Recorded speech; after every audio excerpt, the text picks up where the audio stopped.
Avez-vous déjà été taxé d'immoral, simplement pour avoir osé vivre votre vérité?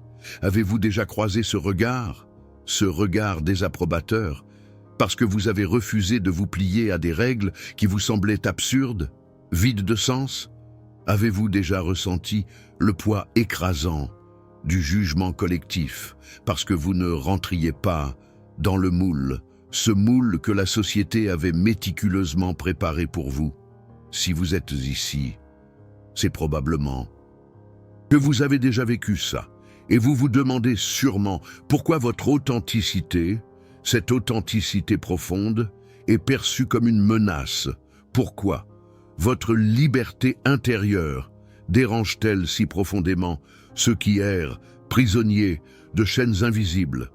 Osho a révélé quelque chose de puissant, qui va complètement bouleverser votre façon de voir le monde, quelque chose que la société ne vous enseignera jamais, parce que la vérité sur la moralité est à l'opposé, à l'inverse de ce que vous avez été conditionné à croire.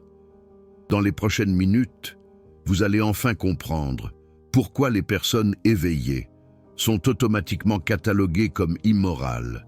Vous allez découvrir le mécanisme psychologique qui pousse le troupeau à attaquer toute brebis qui ose penser par elle-même. Et surtout, vous allez enfin comprendre pourquoi ce rejet n'est pas un échec personnel, mais une libération. Mais avant de vous révéler cela, je dois m'assurer que vous comprenez quelque chose de fondamental sur le fonctionnement de la moralité. Parce que ce que la plupart des gens croient sur le bien et le mal est le strict inverse de la réalité. Osho a dit un jour quelque chose qui a choqué des milliers de personnes. Il a dit que la moralité cultivée ne crée qu'une carapace autour de vous. C'est une mesure de défense. Elle vous empêche d'être ouvert, et une personne qui n'est pas ouverte vit dans une tombe. Avez-vous saisi ce qu'il est en train de dire?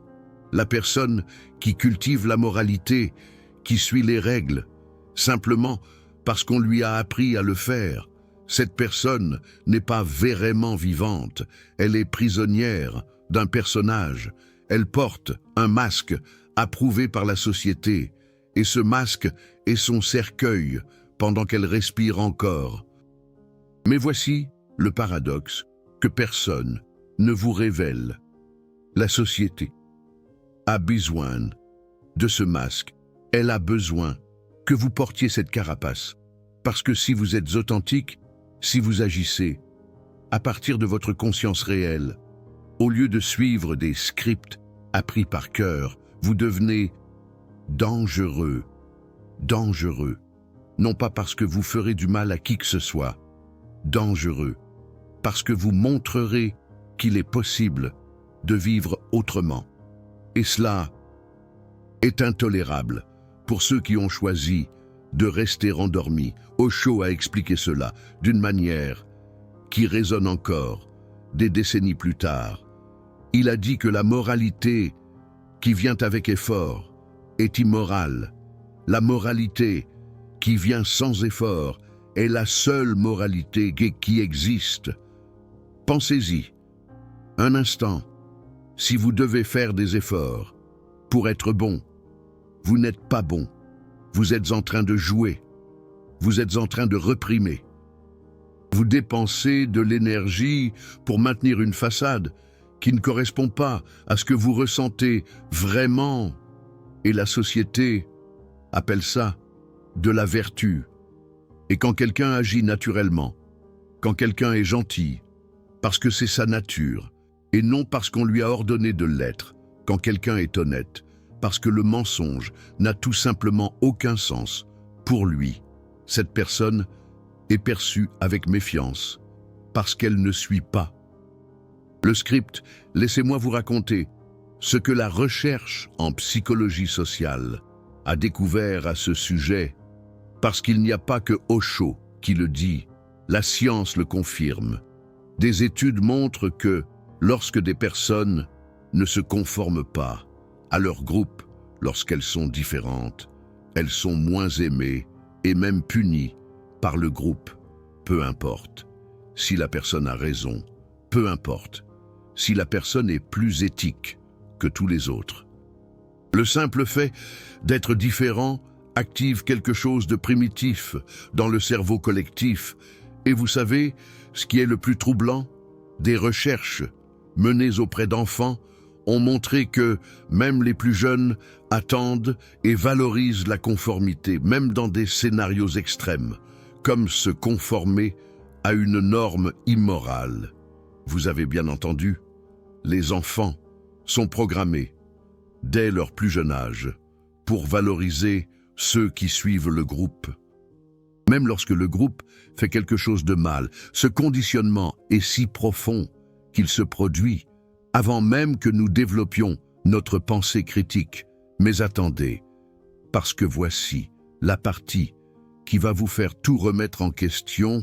Erich Fromm, l'un des plus grands psychologues du XXe siècle, a introduit un concept appelé la pathologie de la normalité.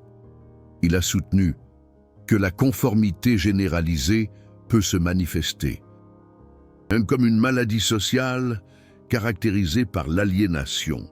Ces comportements conformistes étouffent l'individualité et la créativité.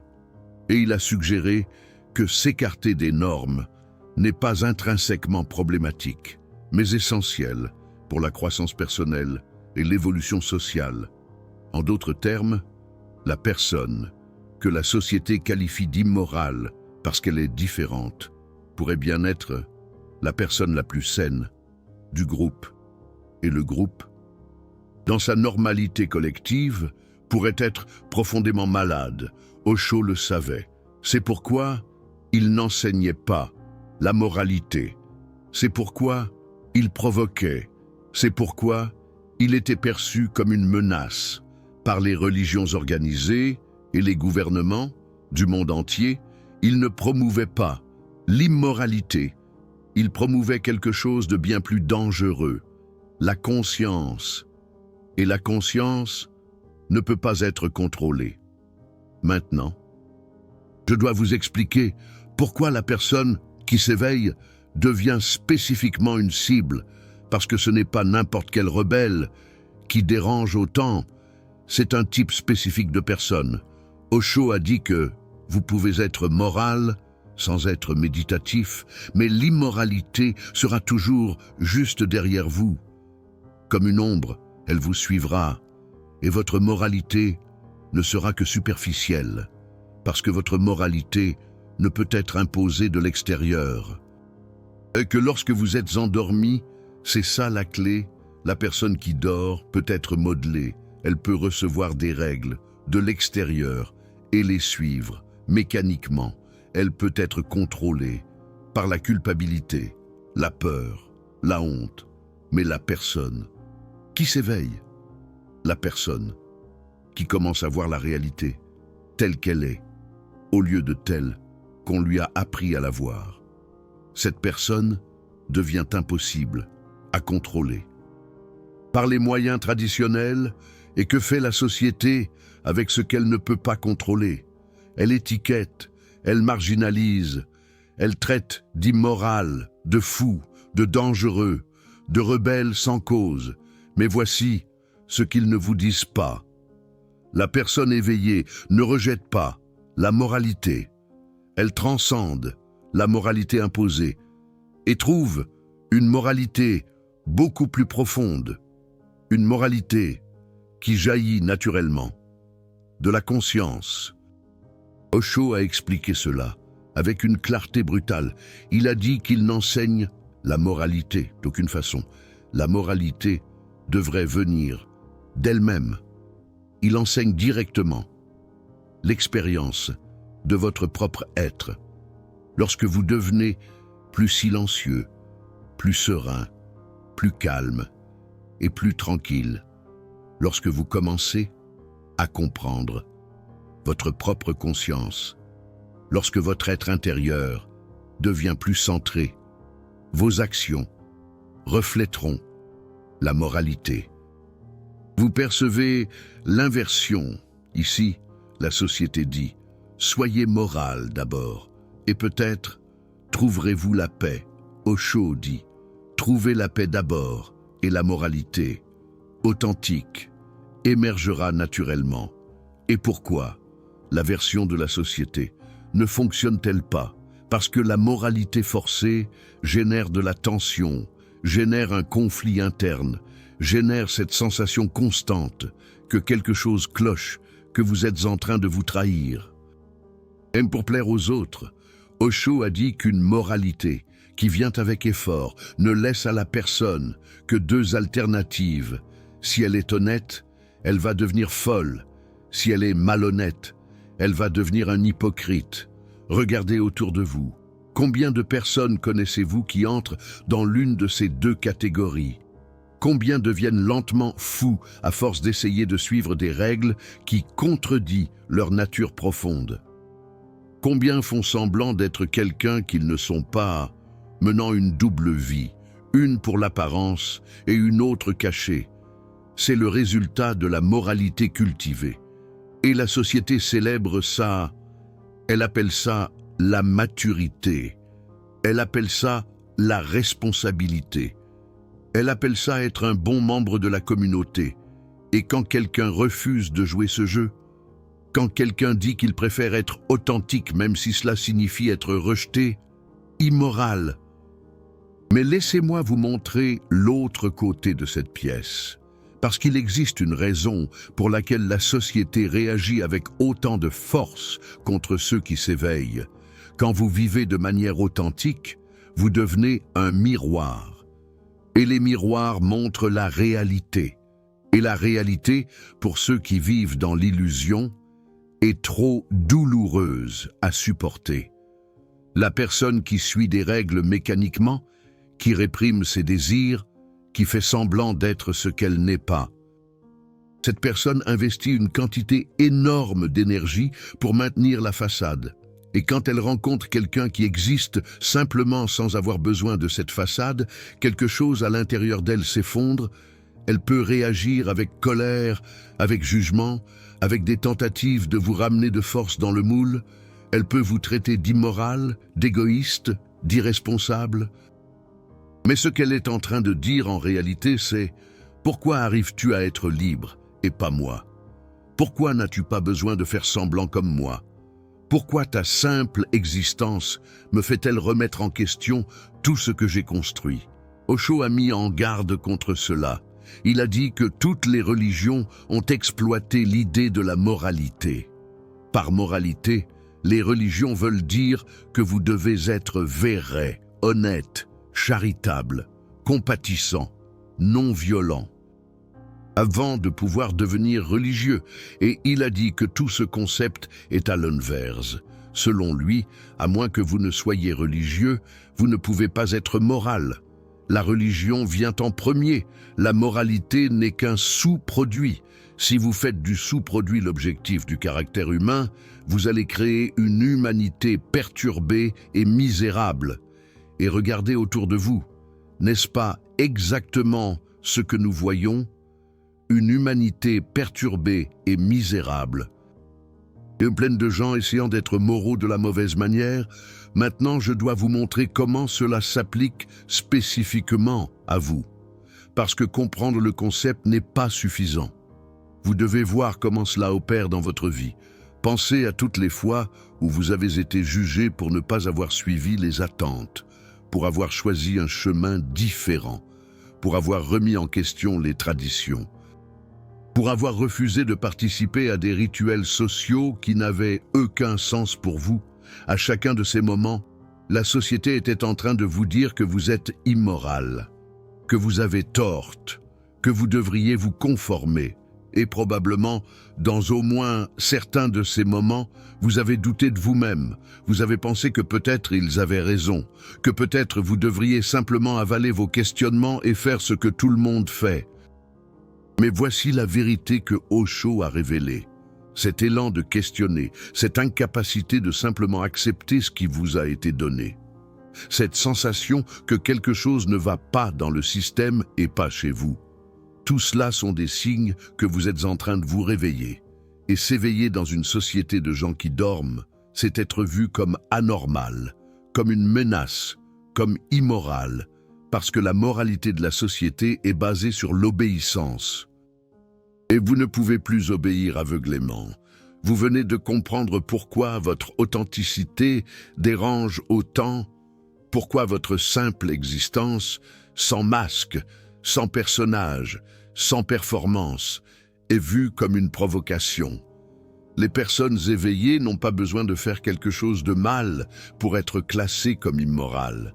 Le simple refus de jouer le jeu social est déjà un crime suffisant. Parce que si tout le monde peut faire semblant et souffrir en silence, et pourquoi devriez-vous avoir le privilège d'être réel? Le soutien que vous démontrez à travers le Super Thanks représente bien plus qu'un soutien financier. C'est une déclaration. C'est vous qui dites que vous préférez la vérité inconfortable au mensonge confortable, que vous préférez vous réveiller seul plutôt que de dormir accompagné, que vous comprenez que cette chaîne existe pour révéler ce que les autres ont peur de dire. Quand vous cliquez sur le cœur doré, vous ne payez pas pour du contenu. Vous financez une voix que la société voudrait silencer. Vous êtes en train de dire que ce type de message doit continuer à exister. Maintenant, laissez-moi vous montrer quoi faire avec cette compréhension. Parce que savoir que la société vous catalogue injustement n'est pas suffisant. Vous avez besoin de quelque chose de pratique. Osho a offert une alternative radicale. Il a dit de ne pas cultiver la moralité, mais de cultiver la conscience. Et à partir de la conscience, la moralité vraie émerge naturellement. Mais comment cultiver la conscience dans un monde qui constamment essaye de vous rendormir? Premièrement, observez. Juste observez. À chaque fois que vous sentez cet élan de vous mouler pour plaire aux autres, juste notez-le. Ne luttez pas, ne jugez pas, juste percevez. Osho enseignait que l'observation pure, sans jugement, est le chemin vers la liberté. Parce que quand vous observez un schéma, il commence à perdre son pouvoir sur vous. Deuxièmement, questionnez l'origine de chaque règle que vous suivez. Cette règle vient-elle de votre conscience ou a-t-elle été implantée par d'autres? La suivez-vous parce que cela a du sens pour vous ou parce que vous avez peur de ce qui arrivera si vous ne la suivez pas? La plupart des règles que nous suivons n'ont aucun fondement dans notre expérience directe. Ce sont des héritages. Elles ont été transmises de génération en génération sans jamais être questionnées. Et une règle qui ne peut pas être questionnée est une prison, peu importe à quel point dorée est la cage. Troisièmement, acceptez que déranger les gens fait partie du chemin. Osho a dit que vous ne pouvez pas plaire à tout le monde. Si vous essayez, vous allez vous perdre. Et se perdre est la plus grande immoralité qui existe. Parce que vous trahissez la seule personne envers laquelle vous avez vraiment une responsabilité. Vous-même. La personne éveillée ne cherche pas l'approbation. Elle cherche la vérité. Et la vérité, par sa nature, dérange ceux qui vivent dans le mensonge. Quatrièmement, trouvez votre tribu. Il existe d'autres personnes comme vous. Des personnes qui n'arrivent plus à faire semblant. Des personnes qui ont aussi été traitées d'immorales pour avoir été authentiques. Ces personnes vont vous comprendre d'une manière que le troupeau ne comprendra jamais. Osho a créé des communautés, non pas parce qu'il croyait en la dépendance groupale, mais parce qu'il savait que le chemin de l'éveil peut être trop solitaire quand vous êtes entouré seulement de personnes qui dorment. Et cinquièmement, rappelez-vous que la vraie moralité est invisible pour ceux qui ne connaissent que la moralité cultivée. Quand vous agissez à partir de la conscience, vos actions peuvent sembler étranges pour ceux qui ne connaissent que les règles. Vous pouvez sembler imprévisible. Vous pouvez sembler ne suivre aucun schéma. Mais ce qu'ils ne voient pas, c'est que vous suivez le schéma le plus profond qui existe, le schéma de votre propre nature, aligné avec l'existence. Et cela est beaucoup plus éthique, beaucoup plus moral, beaucoup plus vrai que n'importe quelle liste de commandements appris par cœur. Osho provoquait en disant que Bouddha affirmait qu'il n'existe ni pécheur ni saint. Rien n'est pur, rien n'est impur. Pureté et impureté sont des attitudes mentales. Peut-on dire d'un arbre s'il est moral ou immoral? Peut-on dire d'un animal qu'il est pécheur ou saint? La vision ultime est qu'il n'existe ni pécheur ni saint. Rien de moral, rien d'immoral. Cela semble-t-il dangereux? Semble-t-il que cela ouvre la porte à n'importe quel comportement? C'est exactement l'interprétation superficielle que la société utilise pour étiqueter cette sagesse comme immorale. Mais ce que Osho et Bouddha disent réellement est beaucoup plus profond. Ils disent que les catégories de morale et immoral sont des constructions mentales. Et quand on transcende ces constructions, on ne devient pas capable de n'importe quoi.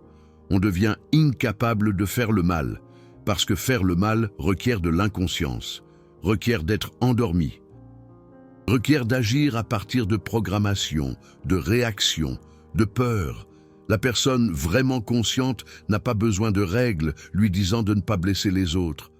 Elle ne le peut simplement pas, parce qu'elle se voit elle-même dans les autres, parce que la séparation qui permettrait la cruauté n'existe plus pour elle. C'est ce que la société ne comprend pas, et ce qu'elle ne comprendra jamais tant qu'elle opère à partir de la conscience collective endormie. Et vous? Êtes-vous prêt à accepter qu'être traité d'immoral peut être le plus grand compliment que la société puisse vous faire?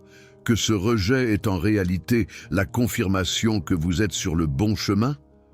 Osho a dit que le doute n'est pas un péché, mais un signe d'intelligence.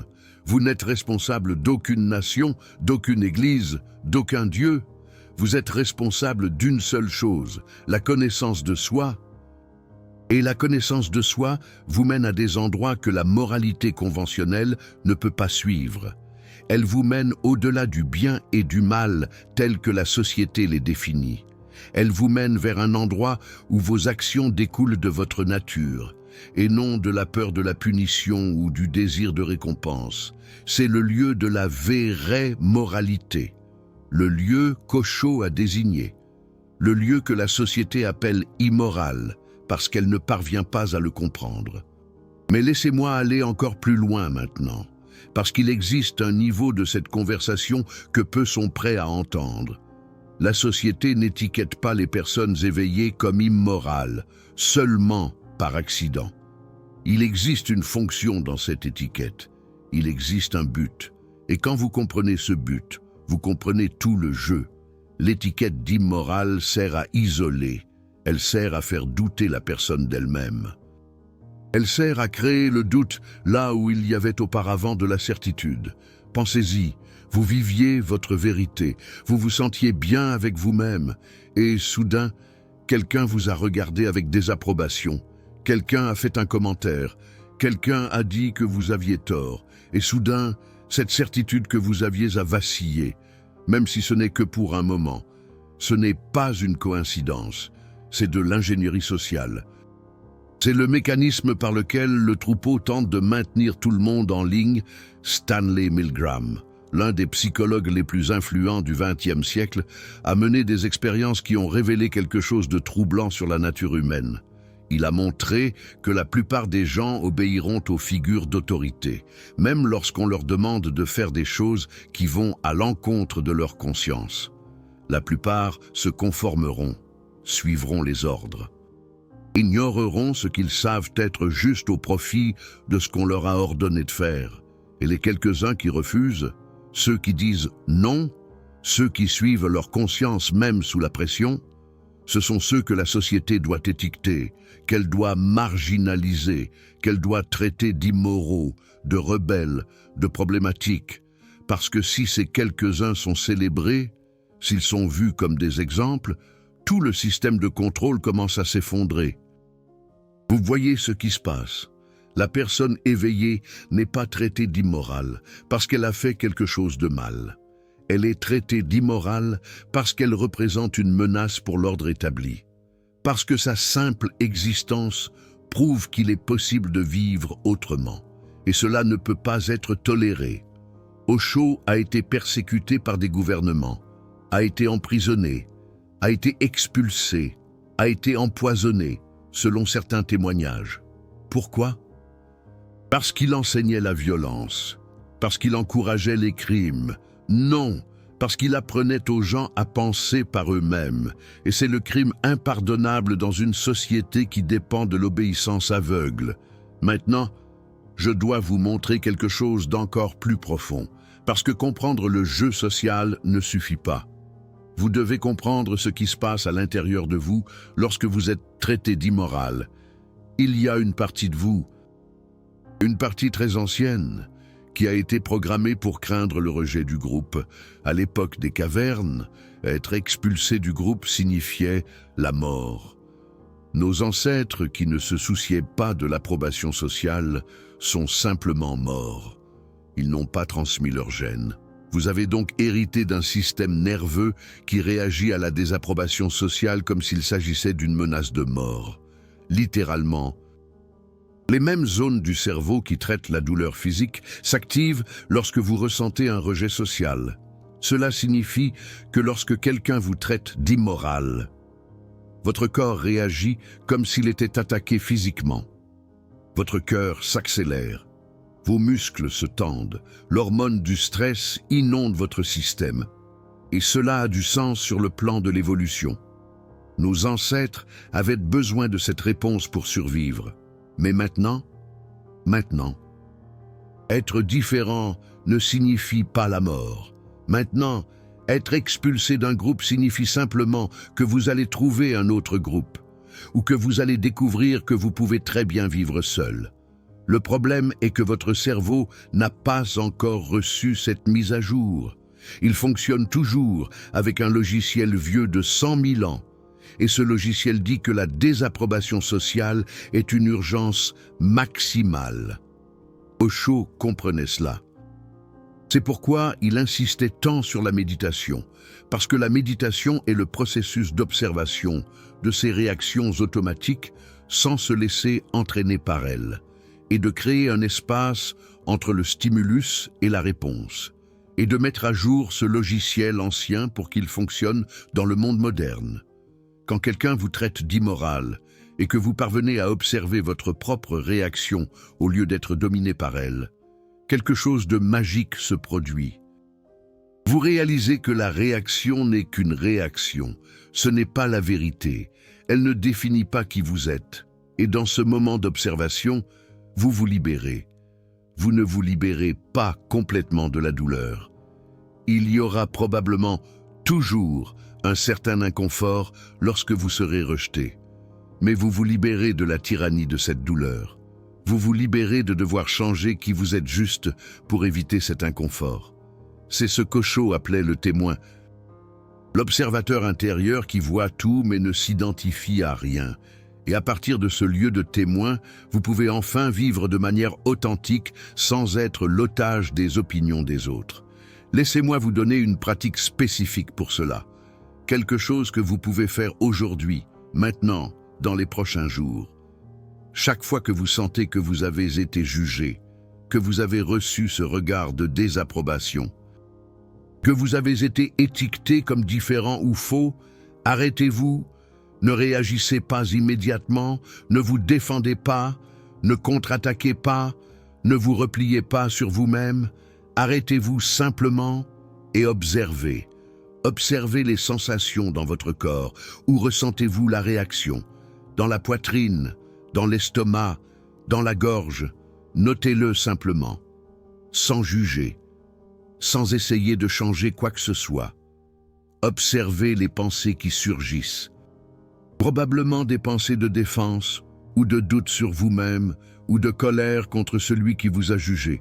Notez-le simplement, sans vous attacher à aucune d'elles.